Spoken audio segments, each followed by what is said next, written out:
Amid the tensions in the Middle East, limited air travel is resuming. The first flight from the UAE has arrived in Singapore. Tears, tight embraces, and relief. These were some of the emotional scenes witnessed at Changi Airport's Terminal 1 this morning. Emirates flight EK314 landed safely at around 8:30 a.m. For more on this, CNA's Aslam Shah joins us live from Singapore's Changi Airport. Aslam, what was it like for the families reunited?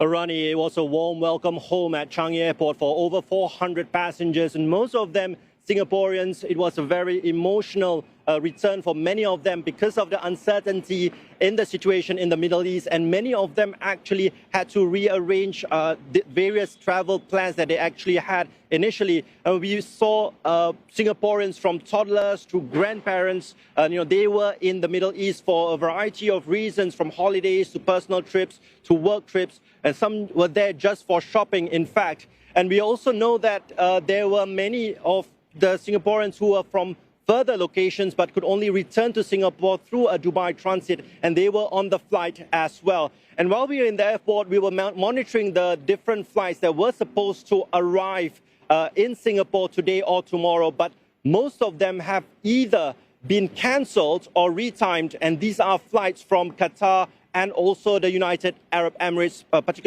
specifically through Dubai or Abu Dhabi. So these passengers, over 400 of them, can count themselves very lucky. In fact, they were not even sure that their flight back home to Singapore was going to happen. It was a very uncertain time for them and their loved ones, but they were lucky they managed to get on the flight, and it was a warm welcome home for all of them. Let's have a listen.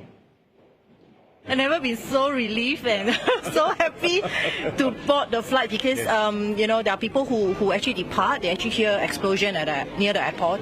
Yeah, so we were praying very hard when we depart.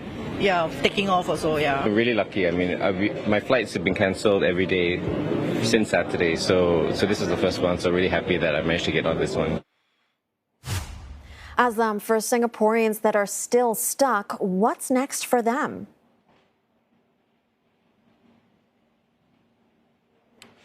Well, I was just speaking to a number of them late last night and even early this morning, Rani, Singaporeans from Saudi, the United Arab Emirates, and also from Bahrain.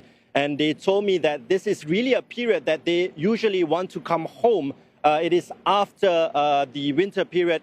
There is a spring break where it's the school closures for many of the kids who are schooling, and also because of the upcoming Eid celebrations that will take place later this month. So this is already typically a time where many Singapore foreigners in the United Arab Emirates want to come home, and especially right now because of the security concerns. But there is plenty of uncertainty on the flights that will take them home. And for Singaporeans abroad, they have been offered a letter of intent, a survey of intent to indicate their interest for land transport to either Oman or Saudi Arabia, where there are currently flights back to Singapore. So that is currently ongoing. But what I understand is many Singaporeans are keen on that option, especially with uncertain security situation. Now, Singapore's Foreign Affairs Ministry has advised Singaporeans abroad to keep close contact with the authorities and the embassies for the latest instructions. They are also advised to follow the latest advisories and guidance from the local authorities as well. Thank you, Aslam, for those updates. That was CNA's Aslam Shah reporting live from Changi Airport in Singapore.